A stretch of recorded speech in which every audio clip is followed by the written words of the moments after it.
August, we have a bunch of reversals between the 3rd of August and the 11th of August. And by the way, there's actually more of these dates. I actually only selected the peaks in the forecasting model.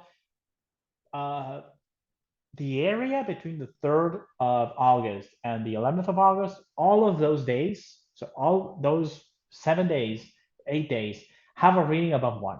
So the entire week, that entire 7 or 8 day period is highlighted as a reversal. The same thing was true in April. The whole of April was highlighted as a reversal.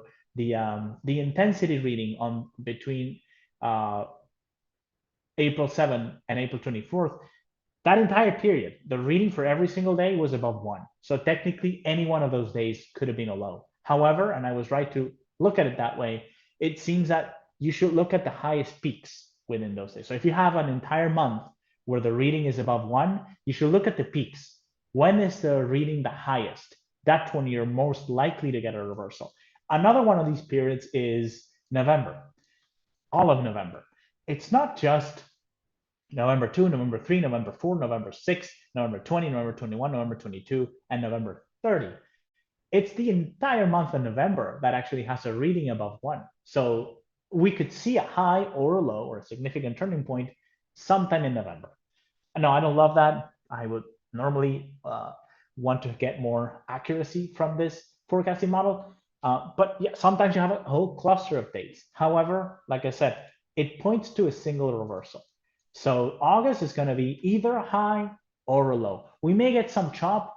There is some truth to this, Perry. Sometimes if you go into a period where you see a lot of highs and lows, you do get a little bit of whiplash, but you tend to have either a high or low. Sometimes what I've seen is that if you have several highs, for example, the market seems to be hitting those highs and then it turns down.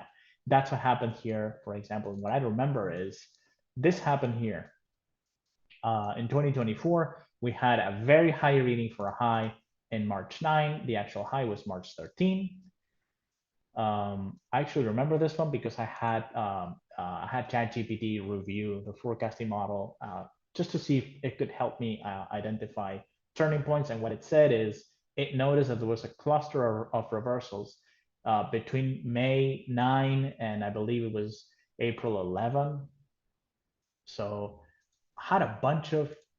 we had a bunch of reversals here, just laid out for the entire month between like March 9 and April 11. And what happened is you can see that Bitcoin went on and made several attempts to break out, and they were all met with resistance. So we have this run the top, if you will, where Bitcoin is falling. Then some of these forecasts lined up for a low, so we get these 20-day cycle lows, and it tries to break out again.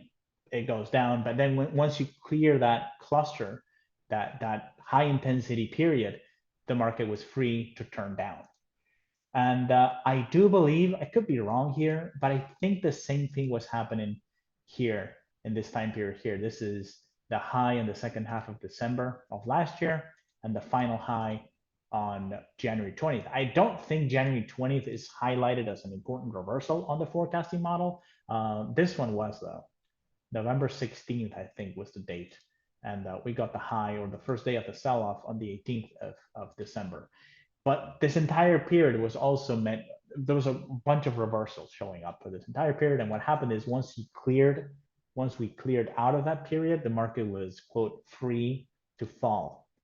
So sometimes, and it's the same thing here in April, we have a bunch of reversals. And what happens is once you clear that area, the market is free to rally.